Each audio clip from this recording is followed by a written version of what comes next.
On September 12th, an Israeli Knesset party approved a plan to annex all of the occupied territories that would erase Palestine completely. This is considered an extremist solution to a conflict that has spanned decades, and the so-called key to peace in the Middle East. But how do Jewish Israeli citizens feel, those who are not in the government or living in illegal settlements? Last year, I traveled around the West Bank to release a series for the Empire Files on the plight of Palestinians, featuring their voices and stories. But I also went to speak to average Israelis in the Jewish quarter of Jerusalem. We're here in Zion Square in Jerusalem, which the government has actually declared to rename Tolerant Square. And we're just going to ask everyday Israelis what they think about the situation. You're American. Where are you from and why did you come here? I'm from New York, and I came here with my family when I was younger to make Aliyah because it was always my parents' dream to come to Israel because we're religious. So, are you American? Yes. Oh, cool. When did you move here and why? I moved here 11 years ago. My family moved here because this is the country of the Jewish people and the future of the Jewish people, and we want to be here. How old are you guys? 18. We're 18 years old. Now we are here in Israel taking a leadership course, and we're going to the army for a few months to see how life's here. And then we hope to bring back some of this knowledge to our youth movements. So you're like an internship with the army? It's about 2 months, and they show you everything about the army. Israel is a great place. It's a nice place. You should come and visit. I love Israel, and I feel safe here. All that misconceptions are not true. Like, there's not people with knives every day, and there's not, people exploding. Palestinians? Yeah. No, but pretty much the life here is really good. For people living here, it's just normal to see people in the army walking around with guns, and you feel completely safe and protected. I feel like we know who the threat is, and it's not coming from anyone random, as opposed to in the rest of the world that it could be anyone. Here we know who our enemy is, and we know that they are out to get us. Who is the enemy? Who's the enemy? That's a very good question. I don't think it's specifically any nation. I think it's the people that are so interested in being politically correct that they won't actually go after the people that are trying to cover things up. I think that the Islam it's a very bad disease, not just for Israel, for all around the world. We can see it. They think they all have to be Islam. If you're not Islam, they will kill you. A lot of Americans don't really understand what Israel's like. We hear a lot of things in the news. A lot of people are sympathizing with the Palestinian plight. Can you talk about what it's like to kind of live in this situation? First of all, it's very hard. I'm in an organization. It's called Lahava. It's against the Jews shouldn't marry Arabs. Did you say the organization did what again? The organization is, the thing of it is that Jews shouldn't marry Arabs. Shouldn't marry Arabs. Why do you feel strongly about that? Because Jews is a special nation that God gave it to the Jews, and we don't want Jews to get mixed up together with a different nation. I think Israelis have to take over, and they have to kick them away. It will be much better not to kill them, just to go back to Arab countries. You can't deal with these people. There's no need to try. There's no need to talk to them. What we can do is when they do enough harm, we retaliate. That's war, and that's the situation that any Jew who lives in Israel has to deal with. יש לך משהו להגיד, אומרת על מה? גם ככה ערבים, מקסימום. אוקיי, בסדר בעברית? פשוט מאוד, צריך להיכנס לשטחים, וכל מחבל שעושה פיגוע צריך להרוג אותו, צריך להרוג את המחבלים, ואז הם יפחדו ולא יעשו לנו בעיות, והכל יהיה בסדר. הם יהיו בכפרים שלהם, אנחנו נחיה פה, לא צריך להיות ביחד, והכל בסדר. I think also that every Arab that doing a terrorism attack, we have to kill him, and not because he's an Arab, because he's a terrorist. I think you should also kick out the family, because it all begins with chinuch. How you say it? Education. Whatever they teach the kids does, you know, it's families. I'm think that we need to... איך אומרים לאיש לערבית? כן, תגידי לי את המילה הזאת. נו, תגידי לי מילים, אני לא... אני לא יודעת לתרגם. I don't know how to translate really well. I think we should give them a country. If you're doing any problem, you just go in there to give them a country, and then it's going to be a war between countries, you know? If they're going to throw rockets, we're going to throw one big one and done. I don't think there's any answer to it. Really? There's only one way, like, I would carpet bomb them. You would carpet bomb them? It's the only way you could deal with it. Like, or try to stop them a different way. It never worked. You mean all Arabs or Gaza or... I believe that they, like, I hope to believe they're not, but I do think they are, because I don't trust them.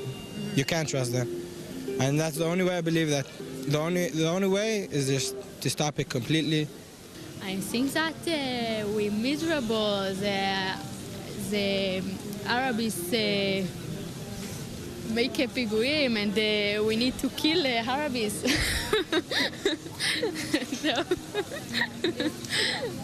Okay. We'll talk about this later. All right, cool. Well, there is also Jewish civilians that hate Arabs. Yeah, I'm not saying, but we have also people that like the Arabs and everything, like Smolanim. I think another thing that the Jews should have rights to hate them. I think we have the right to hate them. I don't see a reason why not. I wouldn't trust any of them. To better understand this mentality, I also talked to Ronnie Barkin, a Jewish Israeli citizen who grew up in the country and is now an ardent critic of the notion of a Jewish state. Like anyone growing up in Israel, I went through the whole indoctrination mechanism. And we're being trained to be soldiers from kindergarten, literally from kindergarten. The moment I realized I managed to sort of overcome that indoctrination, then everything became very clear, because the situation is crystal clear. One of the main successes of Israeli propaganda is to convince the world that the situation is complicated. But it's far from being complicated. It's probably the least complicated conflict in the world today. And it's all about basically those who have the power, those who oppress and subjugate and tread over the indigenous people of the land who have been oppressed and subjugated and expelled from their land. And this is what it's about. The situation here is not very different other than the way it is perceived in the world and among Israeli society themselves. They like to perceive themselves as being something else, as being, liberal and progressive and all of that. And I also thought of myself as such until I realized that actually, this is not the case. The case is very clear, and I'm not on the right side of history. And that's when, the moment I managed to overcome this type of brainwashing, then the rest was very easy. The State of Israel is all about creating a place which is for one select group and only that. It's not only the fact that they wanted to take over, to usurp the land and the resources and all of that. It's also about this exclusive nature of the place, that this is ours and only ours. And even any Palestinian being born in Israel, even if they're Israeli citizens, is already regarded as some sort of a threat to the state. Mm-hmm. Most Israelis don't have to interact with Palestinians, or what they call Arabs. They grow up, sometimes if it's in Jerusalem, they grow up in neighboring neighborhoods, but they don't have to interact. The need to segregate, the need to separate and not to interact with Palestinians is part of Israeli identity. So we have to understand that Israeli identity depends on denying Palestinian identity and denying either the existence of Palestinians altogether, or at the very least denying their identity, their culture, and so on. And also, right after the ethnic cleansing of Palestine, right after the Palestinians were expelled from their homes and became refugees, the very next thing that happened was that there was a concerted effort of mass looting of books and other cultural artifacts from Palestinian homes, which was led by the National Library in Israel. So it's for a reason that when we say existence is resistance for Palestinians, this is true. Just by very existing on their land, this is an act of resistance in itself. even more so when they actually claim their rights, claim their identity, do cultural work, like produce Palestinian culture. That is an act of war. After learning a lot in Jewish history and Israel history, I've seen that people make a big deal about a lot of different areas. But if you look back, correct me if I'm wrong, if you look back at the history, the areas, these places are really rightfully ours. If it was any other country that would have conquered these places or taken over these places, nobody would make a big deal. It's just because it's Israel and there's anti-Semitism and everything. They kicked us about 2,000 years ago, and we came back. We have Jerusalem. We built every stone here. Every stone, 3,000 years ago. Over here, this all is 3,000 years. This is the city of David, 2,500 years ago.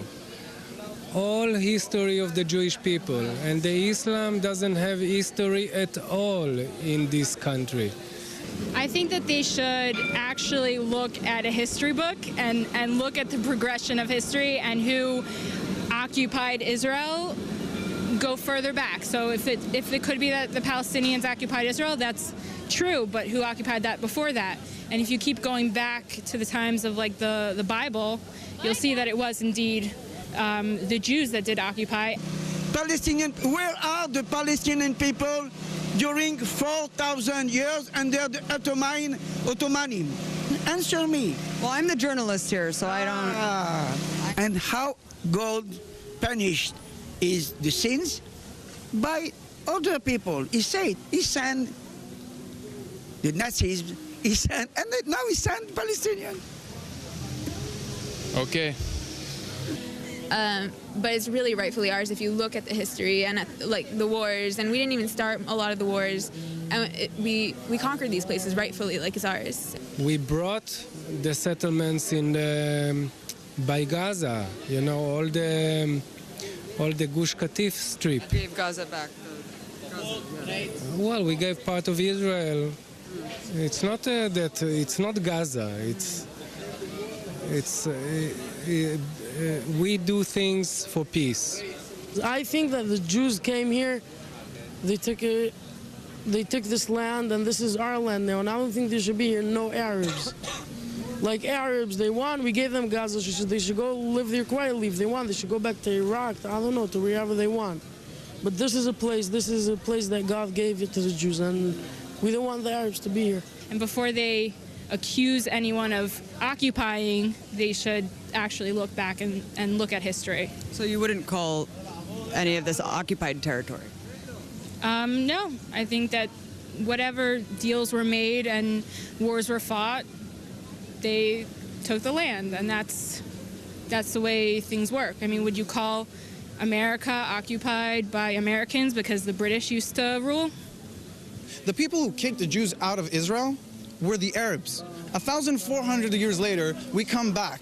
Now, I'm not saying that we can blame the people living here for what happened, but you gotta accept that that's some kind of divine justice, that their great-great-great-great-grandfathers kicked my great-great-great-grandfather out of here, and then we come back, and all of a sudden they're like, well, no, we don't want it, it's not fair.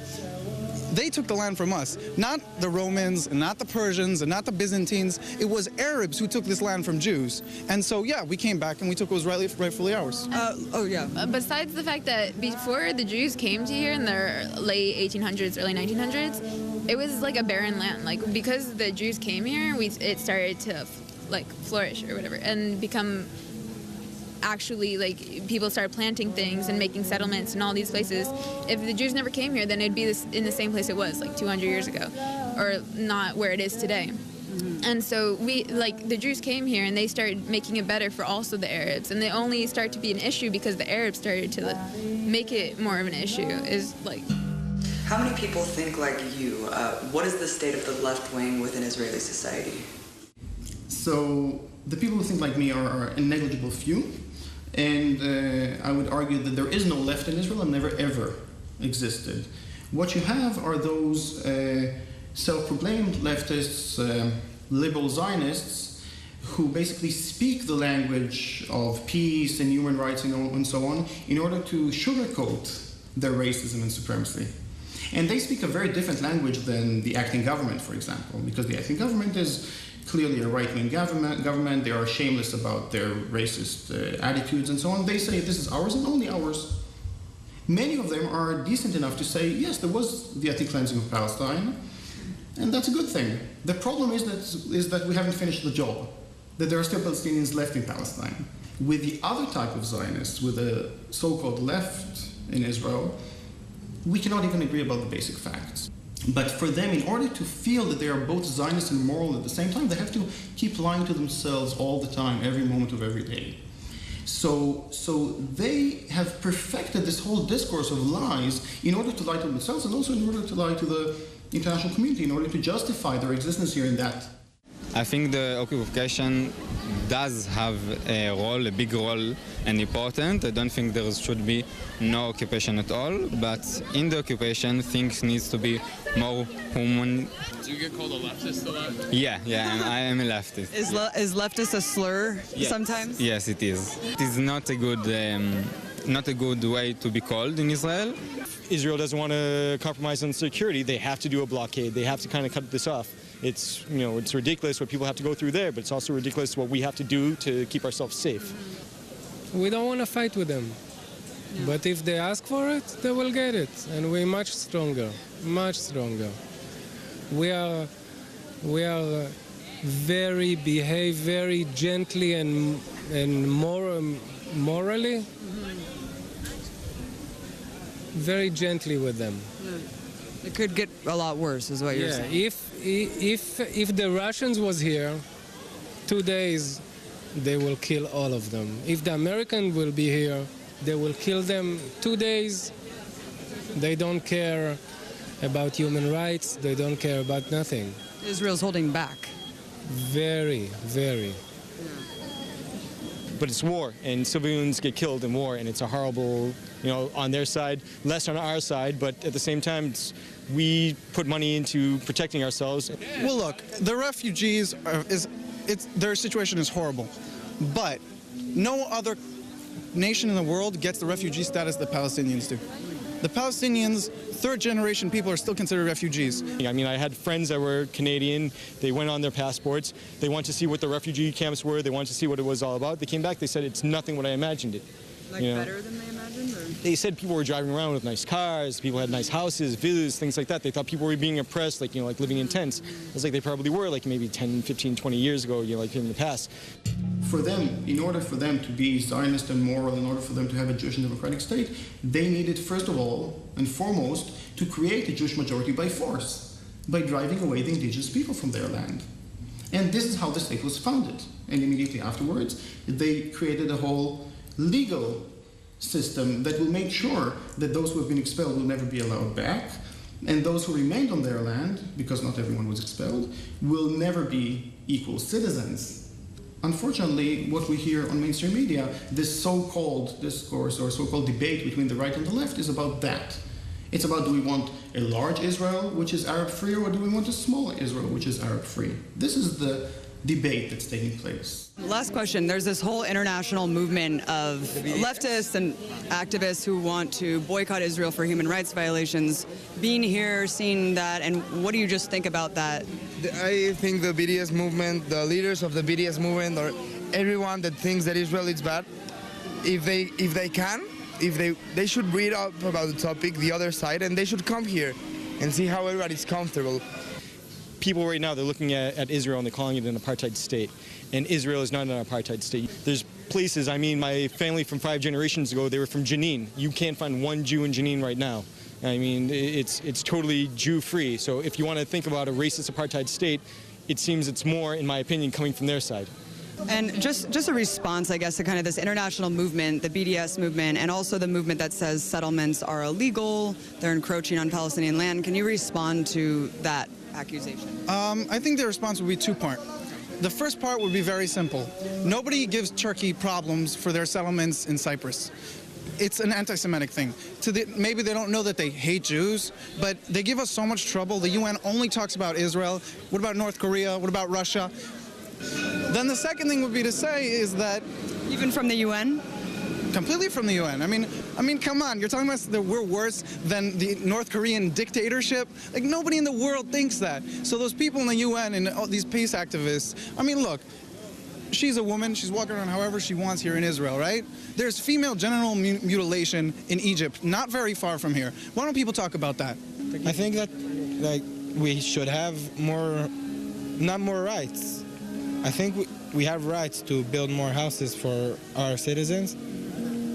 And like a lot of things that Israel gets criticism for, other countries will never get it. אני רוצה להגיד פה לראש ממשלה פה בארץ, בישראל, אין מצב שיהיה פה שלום בארץ. אי אפשר לעשות איתם שלום, הם תמיד שונאים אותנו. אם אי אפשר לעשות שלום והמצב ככה לא יכול להישאר, אז צריך לטפל בהם בדרכים אחרות, אין מה לעשות. It's irrelevant. The views of Israelis about the situation are totally irrelevant to the question of how do we change the situation. Did it matter what white people think about apartheid in South Africa at the time? The question is, how do we end apartheid and how do we end Israeli crimes? You know, every Israeli official will claim to speak on behalf of the Jewish people and will even demand of Palestinians to recognize Israel's right to be a Jewish state and so on. I don't recognize Israel's right to be a Jewish state because it is not Jewish by religion. It is only Jewish by supremacy. Israel is Jewish just like South Africa was white in the exact same context, with the exact same meaning. And obviously any decent person around the world should oppose that because it is inherently racist and more than that. And it also happens to be very much against international law. So when we talk about Israel as an apartheid state, even though it's not exactly like South Africa, it neatly falls under the legal definition of the crime of apartheid, which is a very serious crime, one of the few crimes that is regarded as a crime against humanity, which means that all countries of the world are obligated to do something against it, not to be complicit in that. And what we're coming and saying is, no, there are basic fundamental Palestinian rights that must be respected. One of them is ending of the occupation, of course, but that's not the main issue. That's part of the issue.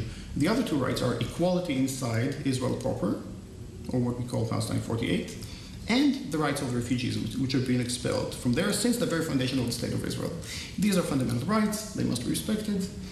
And now we can debate, we can argue about how do we implement these rights. I'm willing to discuss that. I'm not willing to discuss, should we have equality or not. This is not negotiable.